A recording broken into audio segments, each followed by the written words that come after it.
Bust case scenarios for 2026. How first-round stars like Ohtani and Judge could disappoint. 68 days until opening day. You can't win your league in the first round, but you can lose it, is one of those fantasy sports truisms that is so widely accepted that nobody ever really questions it. It isn't true, of course. I have seen people win leagues while getting next to nothing from multiple early-round picks, but it gets at something a lot of fantasy players and analysts believe. It's best to play as safe as you can with your most important picks. I don't necessarily agree with that. Every team starts the season in a 12-team league with a roughly 92% chance of not winning the league, and your goal should be maximizing your chances of winning, not your chances of avoiding ninth place. But it is worthwhile to consider how things could go wrong for your most important picks, even if I don't think it should be the only thing you factor into your decision-making process. With that in mind, today's newsletter is all about what could go wrong for your first-round picks. I'm looking to players with an ADP inside of the first 15 picks in NFBC drafts and trying to see how things could go wrong. Besides injuries, of course, which could derail any player's season in spring training without warning. We're trying to look beyond the ways things can go wrong for any player, and instead try to identify the ways things could go wrong specifically for these players. Although, of course, not every player's injury risk is equal, so we can't ignore that entirely, especially when 3 of the first 12 players taken on average in these drafts. Surely, most of these players won't have their worst-case scenario come to fruition, and just as surely, some of these players will have something go wrong that we can't even see coming. Like when Mookie Betts lost 15 pounds a week before the season and spent most of last year trying to get back to full health.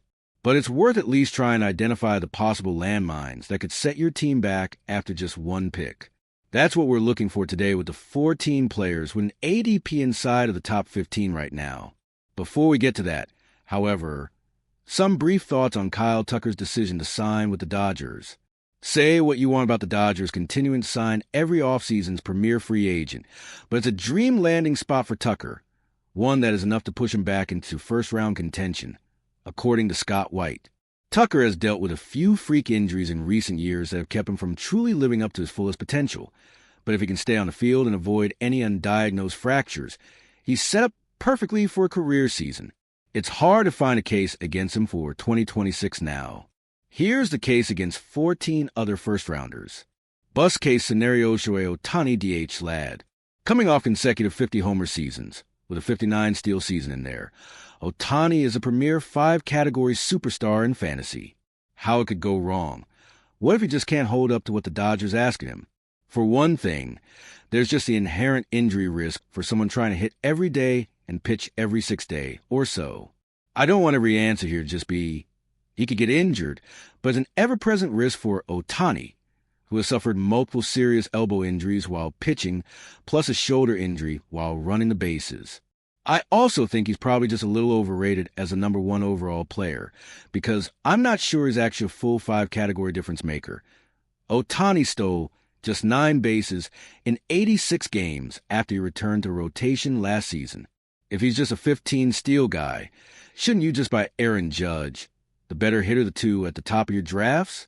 Aaron Judge of NYY. In addition to being the best power hitter in baseball, Judge has hit .311 or better in 3 of the past 4 seasons, with only the punchless Luis Arias beating him in that category over the past 4 seasons combined. How it could go wrong? What if he starts aging faster than expected? He's going to turn 34 in April.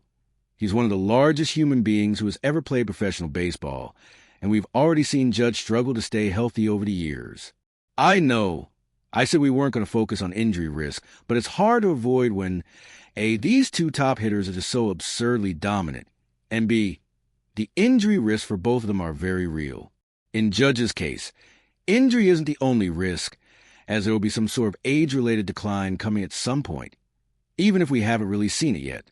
The risk of it happening in 2026 doesn't seem especially high, but it's not zero, especially as Judge's average exit velocity has slid from 3 miles per hour better than anyone else in 2023 to merely among the very best in baseball in 2025.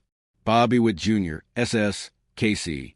Witt was just a little bit worse at everything in 2025 than during his breakout 2024, but that only meant he was one of the 10 best players in fantasy instead of one of the 3 best. This might be the actual best 5 category player in the game. How it could go wrong. What if he can't recapture his 2024 form?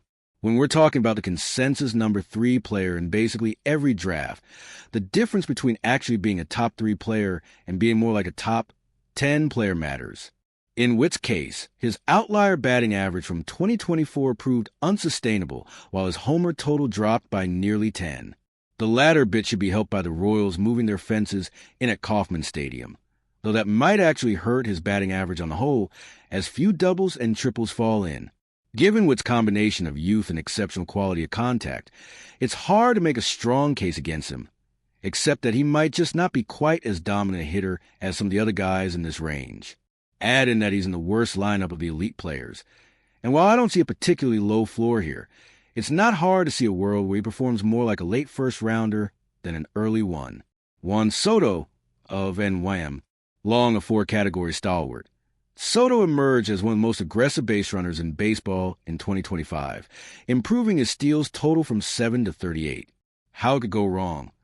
What if he isn't really a base stealer? He's probably not going to steal 38 bases again. He might not even be a good bet for 20-plus steals, especially with the loss of first base coach Antoine Richardson, who received a lot of credit for Soto's emergence as a base-stealing threat. If you can't rely on Soto to be a contributor in steals, well, he still had 43 homers and 225 combined runs and RBI last season, so it's not like he needs the steals to be a dominant force.